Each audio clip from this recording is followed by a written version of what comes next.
بسم اللہ الرحمن الرحیم۔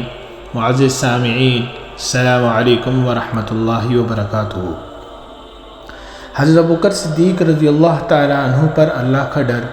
حضرت ابوبکر صدیق رضی اللہ تعالیٰ عنہ جو باجماع اہل سنت انبیاء علیہم السلام کے علاوہ تمام دنیا کے آدمیوں سے افضل ہیں، اور ان کا جنتی ہونا یقینی ہے کہ خود حضور اقدس صلی اللہ علیہ وسلم نے ان کو جنتی ہونے کی بشارت دی، بلکہ جنتیوں کی ایک جماعت کا سردار بتایا، اور جنت کے سب دروازوں سے ان کی پکار اور بلاوے کی خوشخبری دی، اور یہ بھی فرمایا کہ میری امت میں سب سے پہلے ابوبکر جنت میں داخل ہوں گے۔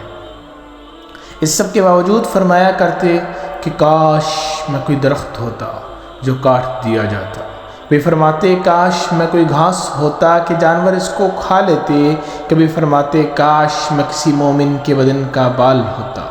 ایک مرتبہ ایک باغ میں تشریف لے گئے اور ایک جانور کو بیٹھا ہوا دیکھ کر ٹھنڈا سانس بھرا، فرمایا کہ تو کس قدر لطف میں ہے کہ کھاتا ہے، پیتا ہے، درختوں کے سائے میں پھرتا ہے، اور آخرت میں تجھ پر کوئی حساب و کتاب بھی نہیں، کاش ابو بکر بھی تجھ جیسا ہوتا۔ نبی اسلم رضی اللہ تعالیٰ عنہ کہتے ہیں، ایک مرتبہ کسی بات پر مجھ میں اور حضرت ابوبکر رضی اللہ تعالیٰ عنہ میں کچھ بات بڑھ گئی، اور انہوں نے مجھے کوئی سخت لفظ کہہ دیا جو مجھے ناگوار گزرا۔ فوراً ان کو خیال ہوا، مجھ سے فرمایا کہ تو بھی مجھے کہہ دے تاکہ بدلہ ہو جائے۔ میں نے کہنے سے انکار کیا تو انہوں نے فرمایا یا تو کہہ لو ورنہ میں حضور صلی اللہ علیہ وسلم سے جا کر عرض کروں گا۔ میں نے اس پر بھی جوابی لفظ کہنے سے انکار کیا۔ وہ اٹھ کر چلے گئے۔ بنو اسلم کے کچھ لوگ آئے اور کہنے لگے یہ بھی اچھی بات ہے، خود ہی تو زیادتی کی اور خود ہی الٹی حضور صلی اللہ علیہ وسلم سے شکایت کی۔ میں نے کہا کہ تم جانتے بھی ہو یہ کون ہے، یہ ابوبکر صدیق رضی اللہ تعالیٰ عنہ ہے۔ اگر یہ خفا ہو گئے تو اللہ کا لاڈلا رسول صلی اللہ علیہ وسلم مجھ سے خفا ہو جائے گا، اور اس کی ناراضگی سے اللہ شانہ ناراض ہو جائیں گے۔ تو ربیعہ کی ہلاکت میں کیا تردد ہے؟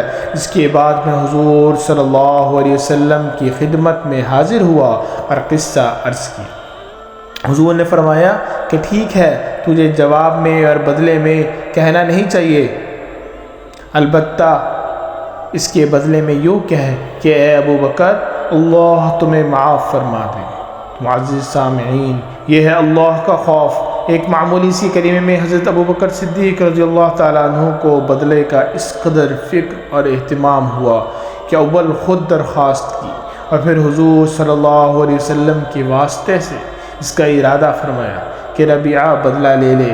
آج ہم سینکڑوں باتیں ایک دوسرے کو کہہ دیتے ہیں، اس کا خیال بھی نہیں ہوتا کہ اس کا آخرت میں بدلہ بھی لیا جائے گا یا حساب کتاب بھی ہوگا۔ اللہ ہم سب کو بھی عمل کرنے کی توفیق عطا فرمائے۔